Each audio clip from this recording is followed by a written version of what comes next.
Hi doctors, in today's video we will learn about hypothalamus. So first thing is that what is hypothalamus?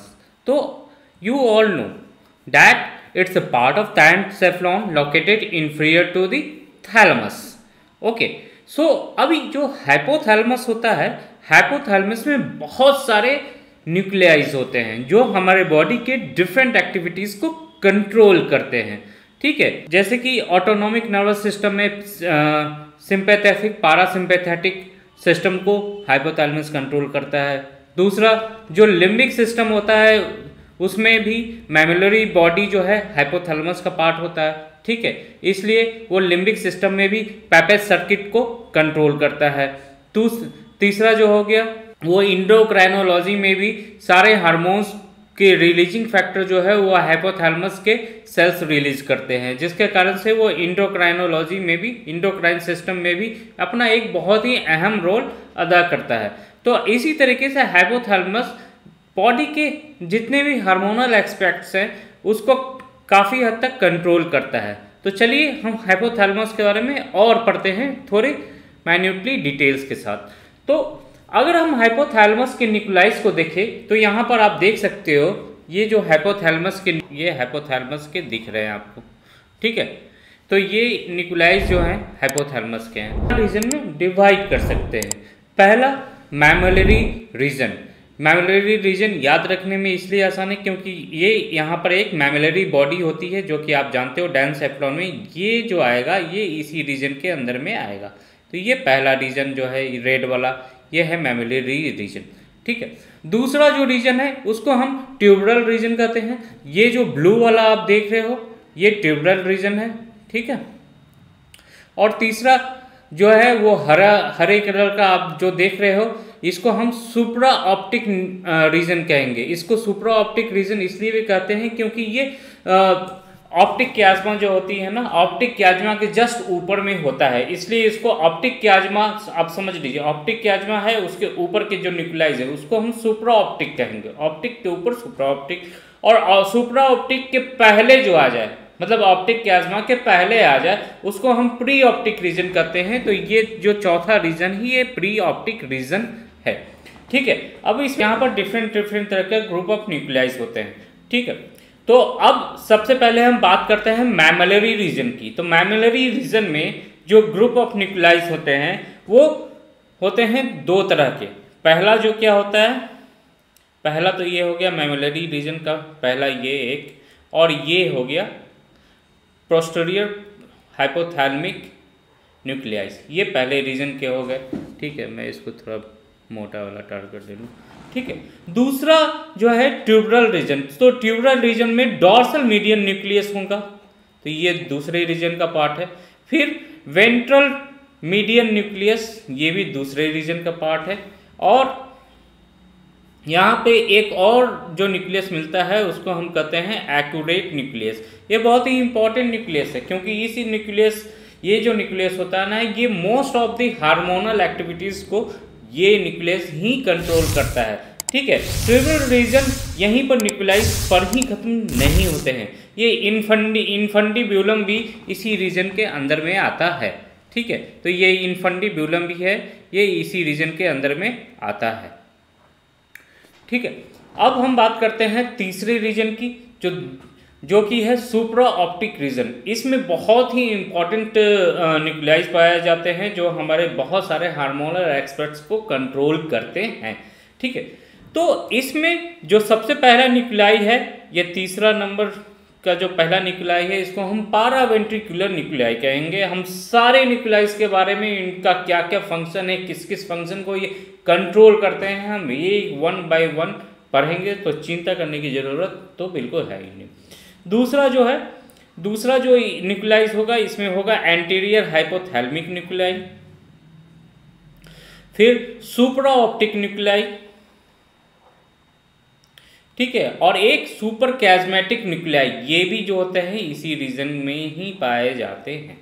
ठीक है, अब जो हम बात करेंगे चौथे रीजन की तो ऑप्टिक रीजन कहते हैं। इसमें दो सेल्स मिलते हैं, न्यूक्लियाइज मिलते हैं, एक तो लैटरल ऑप्टिक, एक है मीडियल ऑप्टिक। ठीक है। मीडियल ऑप्टिक लैटरल जो होता है ना वो पीछे की तरफ में होता है, ठीक है। अब इस फिगर में एक चीज जो आपको नहीं दिख रही है वो होता है, एक रीजन होता है, इसको हम कहते हैं LHN, लैटरल हाइपोथैलेमिक न्यूक्लियाइस। अब वो इसलिए नहीं दिख रहा है क्योंकि हम ये देख रहे हैं, ये हम मीडियल पोर्शन देख रहे हैं, ठीक है। आपको याद होगा कि ये इंटरथैलेमिक एडेशन है, ठीक है। इंटरथैलेमिक एडेशन की यहाँ पर ये मीडियल पार्ट होता है, तो हम मीडियल पार्ट को देख रहे हैं। लेकिन मीडियल के पीछे वाला पार्ट, मीडियल के जस्ट पीछे, ये मीडियल है, मीडियल के जस्ट पीछे का पार्ट, उसको हम कहते हैं लैटरल हाइपोथैलेमिक न्यूक्लियाई, ठीक है। उनके भी फंक्शंस है जो कि हम पढ़ेंगे, ठीक है। तो यहाँ तक तो समझ में आ गया होगा। आगे बढ़ते हैं, ठीक है। तो अब बात करते हैं कि जैसा कि मैंने बताया कि 4 रीजन में होते हैं, मैमिलरी रीजन, ट्यूबरल रीजन, ठीक है, supra optic region and pre optic region, ये 4 तरह के रीजन्स होते हैं। अब हाइपोथैलेमस जो है ना, उसके काम क्या क्या है, तो ये इसका जो मेन फंक्शन जो है ना हाइपोथैलेमस का, वो ये है कि ये बॉडी के होम्योस्टैटिस को रेगुलेट करता है, ठीक है। It also control the vision, test, smell, part of impulses of the body, ठीक है। एंड ये जो है ना मॉनिटर करता है हमारे ब्लड शुगर लेवल को, ब्लड प्रेशर को, बॉडी के टेम्परेचर को, इन सब को कंट्रोल कौन करता है, हाइपोथैलेमस। थैलेमस का एक कनेक्शन होता है पिट्यूटरी ग्लैंड से भी, और पिट्यूटरी ग्लैंड में तो जो हार्मोन्स पाए जाते हैं, ये फिगर आप देख पा रहे हो कि यहाँ पर जो पिट्यूटरी ऑक्सीटोसिन हार्मोन, इन सब के कंट्रोल्स भी कहाँ पे होते हैं, हाइपोथैलेमस में ही होते हैं, ठीक। तो इस फिगर में आप देख पा रहे हो कि ये है हाइपोथैलेमस और ये है पिट्यूटरी, ये पिट्यूटरी और यहाँ पर ये हाइपोथैलेमिक रीजन हो गया, ठीक है। इसको जरा बड़ा करेंगे तो यहाँ पर देखेंगे ये जो सेल्स बॉडीज हैं, जो न्यूरोसेक्रेटरी सेल्स हैं, जो कि हाइपोथैलेमस के सेल्स हैं, वो पिट्यूटरी में जा रहे हैं और यहाँ पर एक्सॉन टर्मिनल्स के थ्रू पे यहाँ के जो सेल्स हैं, यहाँ पर जो सेल्स हैं, मान लीजिए डिफरेंट सेल्स हैं, उनको कंट्रोल करते हैं, ठीक है।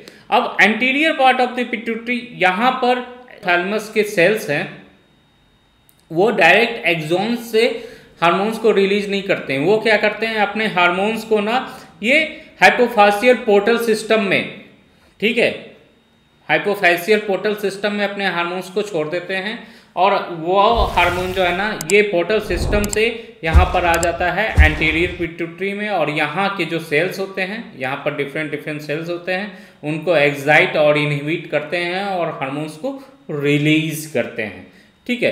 तो आगे बढ़ते हैं, फिर अब बात करते हैं कि हाइपोथैलेमस क्या क्या काम करता है। तो जैसा कि मैंने बताया कि ये हमारे ऑटोनॉमिक नर्वस सिस्टम को कंट्रोल करता है, ठीक है। अब ऑटोनॉमिक नर्वस सिस्टम को कंट्रोल करता है तो इसमें क्या क्या, किस किस पार्ट को वो रेगुलेट करता है, आप सोचिए। तो ऑटोनॉमिक नर्वस सिस्टम जहाँ पर भी बात आती है वहाँ पर बात आ जाती है स्मूथ मसल्स की, कार्डियक मसल्स की, ठीक है, विसरल पार्ट की, and the secretion of glands, क्योंकि वो हमारे कंट्रोल में नहीं है। आप याद रखिए, जो भी चीज़ हम अपने इच्छा से कंट्रोल कर सकते हैं वो ऑटोनॉमिक नर्वस सिस्टम का पार्ट नहीं आता। जिस चीज़ पे हमारा कंट्रोल नहीं चलता है ना, हमारा वॉलंटरी कंट्रोल नहीं चलता है, वो है ऑटोनॉमिक नर्वस सिस्टम का पार्ट, ठीक है। उसमें क्या क्या आते हैं, स्मूथ मसल्स आते हैं, विसरल ऑर्गन आते हैं, कार्डिक मसल्स आ जाएंगे, ग्लैंड्स आ जाएंगे। तो इन सब को कंट्रोल कौन करेगा, ऑटोनॉमिक नर्वस सिस्टम। उसके बाद अब चूंकि ये चूंकि ऑटोनॉमिक नर्वस सिस्टम को कंट्रोल कर रहा है, तो इसमें पैरासिम्पैथेटिक और सिंपैथेटिक दोनों आ जाएंगे। आपको पता ही है, पहले भी बताया है हमने लेक्चर्स में कि सिंपैथेटिक और पैरासिम्पैथेटिक जो सिस्टम होते हैं वो क्या होते हैं। सिंपैथेटिक मतलब जो अपने बॉडी से सिंपैथी रखता है, फ्लाइट, फाइट, ऐसे में इमरजेंसी सिचुएशन में जो हमारे बॉडी को एक्स्ट्रा स्ट्रेंथ दे और हमारे बॉडी के एक्टिविटीज़ को उस सिचुएशन से निपटने के हिसाब से हमारे बॉडी को एडजस्ट करते हैं, उसको हम सिंपैथेटिक सिस्टम कहते हैं। और जब ये हमारा इमरजेंसी का काम हो गया और हम जब नॉर्मलसी की तरफ लौटने लगते हैं तो उस समय हमारा पैरासिम्पैथेटिक सिस्टम काम करता है। हम इस फिगर में बात करें तो ये देखिए, ये जो है ना ये 2 पार्ट हैं, हाइपोथैलेमस के दो पार्ट हैं। पहला पार्ट जो है इसको हम कहते हैं एंटीरियर हाइपोथैलेमस, और एंटीरियर के पीछे में है पोस्टीरियर हाइपोथैलेमस। ठीक है, तो एंटीरियर जो हाइपोथैलेमस है, एंटीरियर हाइपोथैलेमस वो कंट्रोल करेगा PSNS, मतलब पारासिम्पैथेटिक नर्वस सिस्टम। और जो पोस्टीरियर हाइपोथैलेमस है, ये जो पोस्टीरियर हाइपोथैलेमस है, ये हमारा सिंपैथेटिक नर्वस सिस्टम को कंट्रोल करते हैं।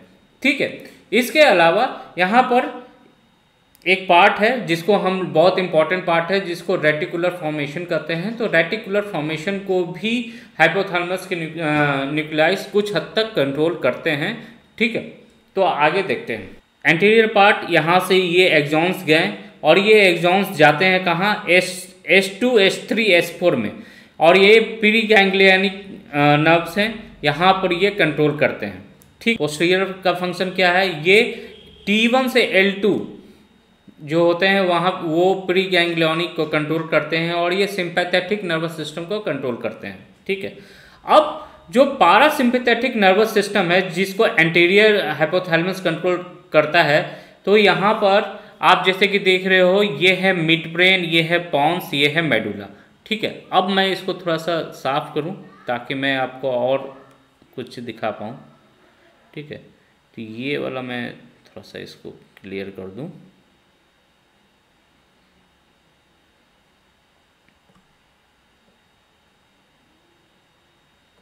ठीक है, ओके, ये हो गया।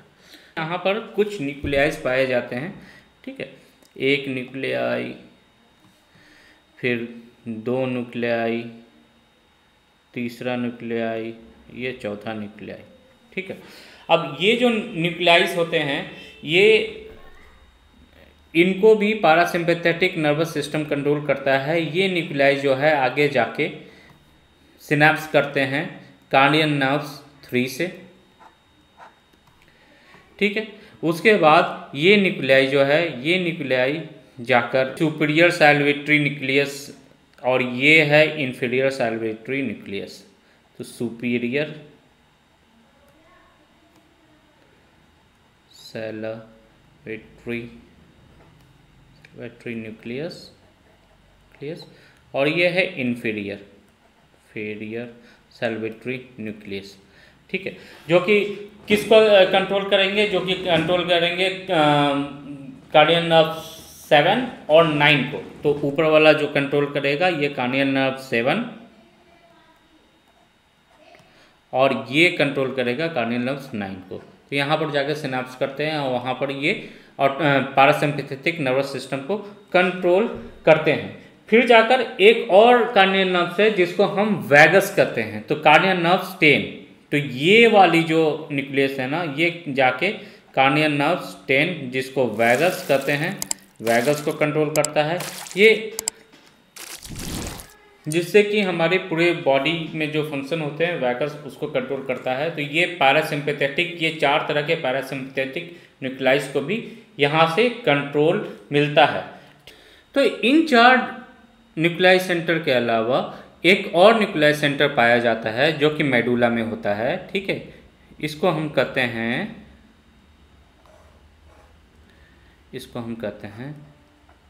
Tractus solitarius. ठीक है, ट्रैक्टस सॉलिटेरियस। तो ये क्या करता है, ये भी पैरासिम्पैथेटिक नर्वस सिस्टम में काम में आता है। ये भी यहाँ पर जाके इससे मिलके यहाँ पर जाके ये भी एंटीरियर पार्ट ऑफ हाइपोथैलेमस से कंट्रोल करता है। ठीक है, इसका काम क्या है, ये किस चीज़ को कंट्रोल करता है, तो ये कंट्रोल करेगा टेस्ट को। ठीक है, हमारे जो गस्टेटरी ऑर्गन्स हैं, टेस्ट हो गया, या हमारे जो कार्डियोवास्कुलर सेंसेशन है, इन सब को ये कंट्रोल करता है। कौन, ट्रैक्टस सॉलिटेरियस, ये इसको कंट्रोल करता है। ठीक है, तो इस तरीके से जो हाइपोथैलेमस है, एंटीरियर पार्ट पारासिम्पैथेटिक नर्वस सिस्टम को और posterior part sympathetic nervous system को कंट्रोल करता है। So now let's see how hypothalamus control or regulate the hormonal activities of different hormonal cells nuclei होते हैं वो अपने हार्मोन्स को एक्टिवेटिंग हार्मोन हो या इनहिबिटिंग हार्मोन हो उसको उस पोर्टल सिस्टम में रिलीज कर देते हैं। वो पोर्टल सिस्टम जो है हार्मोन को ब्लड के थ्रू कहाँ ले जाता है, वो ब्लड के थ्रू ले जाता है एंटीरियर पिट्यूटरी में। एंटीरियर पिट्यूटरी में ले जाने के बाद वहाँ पर हार्मोन को रिलीज कर देता है। अब वो जिस तरीके का हार्मोन है उस तरीके के सेल्स पर एक्ट करते हैं और उनके कंसर्निंग हार्मोन्स को रिलीज करते हैं या इनहिबिट करवाते हैं। दूसरा सिस्टम जो है वो है ट्रैक सिस्टम। तो जैसे कि मालूम है एक्सॉन्स जो होते हैं, ग्रुप ऑफ एक्सॉन्स को हम ट्रैक्स करते हैं। तो सेल्स ऑफ हाइपोथैलेमस जो है वो ट्रैक्स एक्सॉन्स के थ्रू अपने हार्मोन्स को रिलीज करते हैं। ये जनरली कहाँ रिलीज करते हैं, ये पोस्टीरियर पिट्यूटरी में रिलीज करते हैं और वहाँ के सेल्स को एक्टिवेट या इनहिबिट करके हार्मोनल प्रोडक्शन को आगे की तरफ बढ़ाते हैं। ठीक है, तो आइए चलिए देख लेते हैं कौन कौन से हार्मोन्स और कैसे कैसे वो कंट्रोल करते हैं। ठीक है, तो जैसा कि मैंने बताया था कि बहुत तरह के सेल्स होते हैं। तो एक जो बहुत ही इम्पॉर्टेंट सेल्स होता है, ठीक है, जिसको हम कहते हैं arcuate nucleus. Arcuate nucleus. So यहाँ पर जो आर्कुएट न्यूक्लियस होता है, यहाँ पर ये मान लीजिए कि ये आर्कुएट न्यूक्लियस है। ठीक है, ये रिलीज करते हैं, ये 4 तरह के हार्मोन्स को रिलीज करते हैं। ठीक है, जिसको कहते हैं ग्रोथ हार्मोन्स, ठीक है, prolactin, adeno, ACTH and TSH। ये इनके काम क्या है, ये इनके बारे में डिटेल में हम लोग इंडोक्राइनोलॉजी में पढ़ेंगे। पहले तो ये जान लीजिए कि GH जो ग्रोथ हार्मोन है, ये यहाँ पर ग्रोथ हार्मोन है, ये किस पे, मसल्स के, टिश्यूज के, बोन्स के ग्रोथ को कंट्रोल करते हैं। दूसरा है प्रोलैक्टिन, ये इसका काम क्या है, इसका काम है मिल्क के प्रोडक्शन को बढ़ाना या घटाना। तीसरा जो है ACTH, एडिनोकॉर्टिकोट्रोफिन हार्मोन, ये क्या काम करता है, ये जाके काम करता है एड्रीनल कॉर्टेक्स में। जो है इसको हम कहते हैं TSH। ठीक है, ये हमारे थायराइड सिस्टम पर जाते हैं और यहाँ पर T3 एंड T4 के प्रोडक्शन को कंट्रोल करते हैं। तो ये 4 जो न्यूक्लियाइस है, ये 4 जो हार्मोन्स है, ये एक ही न्यूक्लियाइस से कंट्रोल होते हैं, जिसको हम कहते हैं आर्कुएट न्यूक्लियस। अब हम बात करते हैं दूसरे न्यूक्लियस की, जिसको हम मीडियल प्रीऑप्टिक न्यूक्लियस कहते हैं। मीडियल प्रीऑप्टिक न्यूक्लियस जो होता है गोनाडोट्रोपिन हार्मोन्स को रिलीज करता है। ये हार्मोन जाके गोनाडोट्रोपिन हार्मोन्स जाकर हमारे गोनाडोट्रोफ्स पे जाकर एक्ट करते हैं और वहाँ पर 2 तरह के हार्मोन्स को रिलीज करते हैं। एक को कहते हैं FSH और दूसरे को LH। अब FSH जो है ये मेल में जो है स्पर्मेटोजेनेसिस को एक्टिवेट करेगा और फीमेल में क्या करेगा, एस्ट्रोजन प्रोडक्शन को एक्टिवेट करेगा। वहीं LH की बात कर ले तो LH जो है वो मेल में टेस्टोस्टेरोन को सिक्रीट कराएगा और फीमेल में प्रोजेस्टेरोन को सिक्रीट कराएगा। ये एक ही हार्मोन है लेकिन अलग अलग फंक्शन करता है मेल और फीमेल में, इसलिए इसको हम डाइमॉर्फिक हार्मोन भी कहते हैं। अगर क्वेश्चन आ जाए कि डाइमॉर्फिक हार्मोन कौन सा है तो LH और FSH को याद रखिएगा।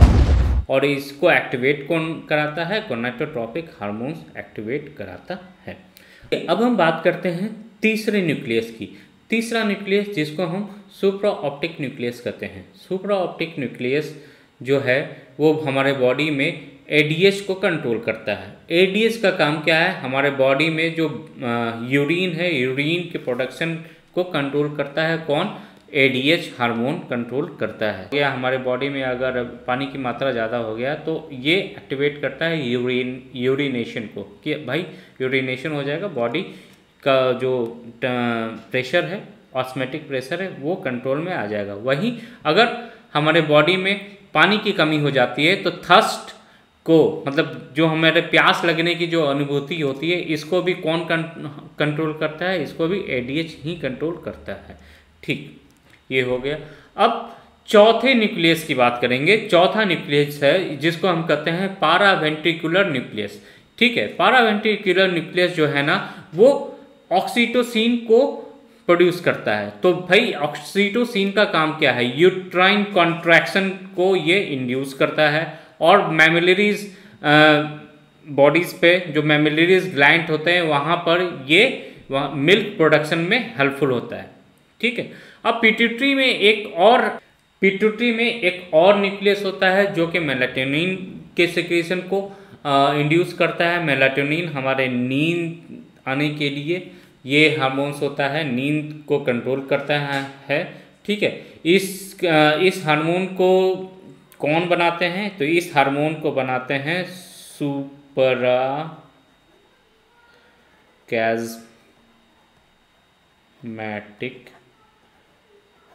न्यूक्लियस। तो सुप्राक्याज्मेटिक न्यूक्लियस जो है ना ये किसको करते हैं, मेलाटोनिन को, मेलाटोनिन जो कि इंड्यूस करता है हमारे नींद को, स्लिप। ठीक है, तो इस तरीके से हाइपोथैलेमस जो है हमारे हार्मोनल एक्टिविटीज़ को कंट्रोल करता है। चलिए अब आगे बढ़ते हैं। तो प्रोडक्शन ऑफ हार्मोन ये हो गया। फिर अब हम बात करेंगे कि regulation of emotion and behavioural pattern. ठीक है, अब ये जो है हाइपोथैलेमस, जैसा कि मैंने आपको पिछले पार्ट में पढ़ाया है, ठीक है, थैलेमस में पढ़ाया है कि लिम्बिक सिस्टम में मैमिलरी बॉडी जो होते हैं उनका एक रोल होता है, वो एक पैपेज सर्किट को एक्टिवेट करते हैं फॉर्निक्स के थ्रू। ठीक है, तो मैमिलरी बॉडी जो होती है, मैमिलरी रीजन जो होता है वो थैलेमस का ही, हाइपोथैलेमस का ही पार्ट होता है। इसलिए मैमिलरी जो बॉडी होती है वो हमारे किस सिस्टम को कंट्रोल करते हैं, वो हमारे पैपेज सर्किट में जाके लिम्बिक सिस्टम को भी कंट्रोल करते हैं। वहीं पर मैमिलरी रीजन में जो एक अनदर सेल होता है, ठीक है, वो हमारे एमेगडेला से कनेक्टेड रहता है, जो कि हमारे एग्रेशन, हमारे सेक्सुअल एरोजल, इन सब को कंट्रोल करता है। ठीक है, अब बात करते हैं regulation of eating and drinking. तो ड्रिंकिंग के बारे में तो हमने बता दिया आपको कि एडीएच के थ्रू वो कंट्रोल हो जाता है। अब ईटिंग के बारे में बात करते हैं। तो ईटिंग के बारे में अगर हम बात करेंगे, ठीक है, तो अब regulation of eating and drinking. तो regulation of eating and drinking में ड्रिंकिंग के बारे में तो मैंने आपको बता दिया कि थर्स्ट सेंटर होता है, एडीएच के थोड़ा कंट्रोल होता है। ठीक है, अब ईटिंग के बारे में बात कर लेते हैं। तो हमारे जो हाइपोथैलेमस में ना आर्कुएट न्यूक्लियस जो होता है, आर्कुएट न्यूक्लियस रिस्पॉन्सिबल होता है हमारे रेगुलेशन ऑफ ईटिंग के बारे में। तो चलिए इसको हम थोड़ा अच्छे से देख लेते हैं। तो ये देखिए, इस फिगर में मैं आपको दिखा दूं, ये है हमारा आर्कुएट न्यूक्लियस, आर्कुएट न्यूक्लियस, ये वाला रीजन, ये वाला जो रीजन है ना, ये रीजन जो है हमारा आर्कुएट न्यूक्लियस है। ठीक है, अब ये आर्कुएट न्यूक्लियस जो है, ठीक है, अब ये आर्कुएट न्यूक्लियस जो है ना, यहाँ पर दो तरह के न्यूक्लियस और होते हैं। ठीक है, एक न्यूक्लियस को कहेंगे हम वेंट्रल मीडियल न्यूक्लियस और दूसरे को कहेंगे लैटरल हाइपोथैलेमिक न्यूक्लियस। ठीक है, तो यहाँ पे हम इसको बना लेते हैं, एक मिनट।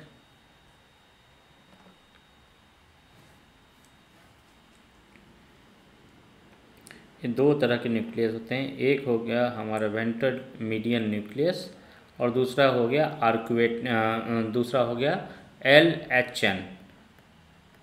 LHN एंड ये है वेंट्रल मीडियन न्यूक्लियस। ठीक है, अब वेंट्रल मीडियन, ये जो आर्कुएट सेल है ना, ये एक तरह का हार्मोन रिलीज करते हैं जो कि वेंट्रल मीडियन न्यूक्लियस के पास जाते हैं, और वेंट्रल मीडियन न्यूक्लियस जो है ना उसके बाद एक तरह का हार्मोन रिलीज करता है जिसको CRH कहते हैं। ठीक है, अब CRH रिलीजिंग एक तरह का रिलीजिंग फैक्टर है जो कि जाकर किसको कंट्रोल करता है, वो जाकर हमारे सैटाइटी को कंट्रोल करता है। सैटाइटी मतलब हमारा खाना हो गया है, हमें अब खाना नहीं खाना, फुलनेस मतलब पेट भर गया हमारा, सैटाइटी। सेटाइटी, तो ये सेटाइटी को इंड्यूस करेगा। वहीं एलएचएन जो है, एलएचएन जो एक तरह का हार्मोन रिलीज करेगा जिसको ओरेक्सिन कहते हैं, ओरेक्सिन कहते हैं। तो ओरेक्सिन क्या है, हमारे हंगर को इंड्यूस करता है, ठीक है। तो अब जैसे कि आर्कुएट न्यूक्लियस ने हार्मोन्स रिलीज किया, वो गया वेंट्रल मीडियन न्यूक्लियस में, वेंट्रल मीडियन न्यूक्लियस में गया, वेंट्रल मीडियन न्यूक्लियस सीआरएच को रिलीज किया, वो हमारे सेटाइटी मतलब हमारे फुलनेस, पेट भर गया, इसको ये कंट्रोल करेगा। वहीं एलएचएन जो लैटरल हाइपोथैलेमिक न्यूक्लियस है, जो कि मीडियल के पीछे में होता है, वो ओरेक्सिन नाम के केमिकल को रिलीज करता है, जो कि हमारे हंगर को इंड्यूस करता है, ठीक है। तो इस तरीके से ये हमारे हंगर और सेटाइटी को इंड्यूस करता है। अब मान लीजिए कि वेंट्रल मीडियन न्यूक्लियस ये डैमेज हो जाए तो क्या होगा, हमारा पेट भर जाएगा, ये हमारा ब्रेन को पता ही नहीं चलेगा। तो आदमी क्या करेगा, ओवर ईटिंग करेगा। ओवर ईटिंग करने से उसको एक बीमारी होगी जिसको हम ओबेसिटी कहते हैं, ठीक है। वहीं अगर एलएचएन अगर लैटरल हाइपोथैलेमिक न्यूक्लियस है, यहाँ पर डैमेज हो गया तो आदमी को भूख तो लगेगा ही नहीं। अब भूख नहीं लगेगा तो क्या होगा भाई, आदमी भूख नहीं लगेगा तो उसको खाना खाने का नहीं होगा। तो बच्चों में ये कॉमन सी बीमारी है कि बच्चों को कहते हैं ना, डॉक्टर साहब इसको भूख नहीं लग रही, तो वो इसको कहते हैं फेलियर टू थ्राइव, FTT कहते हैं उस बीमारी को, ठीक है। उस बीमारी में भूख लगना बंद हो जाता है क्योंकि ओरेक्सिन जो है वो स्टिमुलेट होता ही नहीं है, ठीक है।